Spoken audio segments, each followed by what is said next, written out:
Friends అందరికీ నమస్తే. Essential టీచింగ్స్లో భాగంగా ఒక అద్భుతమైనటువంటి లెసన్ స్వామివారు పోతులూరు వీర బ్రహ్మేంద్ర స్వామి వారు చెప్పింది మీతో షేర్ చేసుకోవాలనుకుంటున్నాను.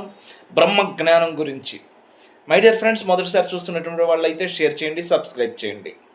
ఆ సమయంలో స్వామివారు దేశాటన చేస్తుండగా జీవి యొక్క పరిపక్వతను బట్టి బ్రాహ్మణులు, క్షత్రియులు, వైశ్యులు, శూద్రులుగా విభాగింపబడునని గీతాచార్యుడైనటువంటి శ్రీకృష్ణ పరమాత్మ బోధిస్తున్నాడు. అయితే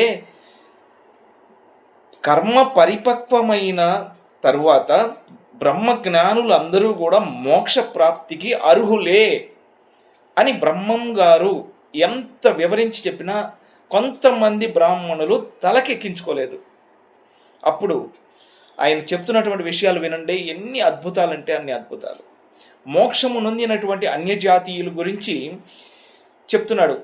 మోక్షానికి కేవలం బ్రాహ్మణులు మాత్రమే అర్హులని వాదిస్తున్నటువంటి బ్రాహ్మణులకు చెప్తున్నటువంటి జ్ఞానం అది.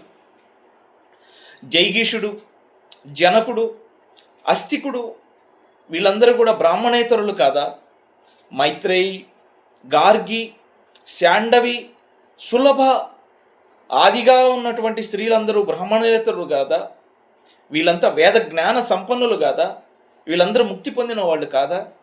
జ్ఞాన నిష్ట గలవాళ్ళు ఎవరైనా కూడా ముక్తిని వాళ్ళకి అర్హత ఉంటుంది అని చెబుతూ మరికొంతమంది గురించి చెప్తున్నాడు. లేడికి పుట్టిన ఋష్యశృంగుడు, క్షత్రియ కులమున పుట్టిన విశ్వామిత్రుడు, నక్కకు జన్మించినటువంటి జంబుక ముని, కుందేటికి పుట్టినటువంటి గౌతముడు, వాల్మీకమునందు పుట్టిన నిషాదుడగు వాల్మీకి, భాండమున ఉద్భవించినటువంటి ఆగస్త్యుడు, చెంచు స్త్రీకి కలిగినటువంటి వేదవ్యాసుడు, వేశ్యకు జన్మించినటువంటి వశిష్ఠుడు, కప్పకు పుట్టిన మాండవ్యుడు, చండాల స్త్రీకి పుట్టినటువంటి సాంఖ్యముని, గాడిదకు పుట్టిన గార్గేయుడు, కుక్కకు పుట్టినటువంటి సౌనకాదులు, వీరందరూ జన్మకారణమున బ్రాహ్మణులు కాదు కదా? మరి వీరంతా తపశ్శక్తి సంపన్నులు. ధ్యానం చేత, తపశ్శక్తి చేత, యోగము చేత బ్రహ్మ జ్ఞాన సంపన్నులైరి. వీరంతా తపో నిధులు కాదా? తపస్సు చేసి వీళ్ళు బ్రాహ్మణత్వాన్ని, బ్రహ్మ జ్ఞానాన్ని పొందారు. వాళ్ళు బ్రాహ్మణులు అయ్యారు.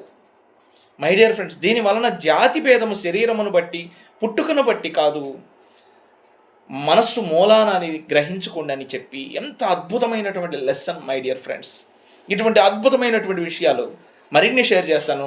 షేర్ చేయండి, సబ్స్క్రైబ్ చేయండి, ప్రోత్సహించండి my dear friends. Thank you.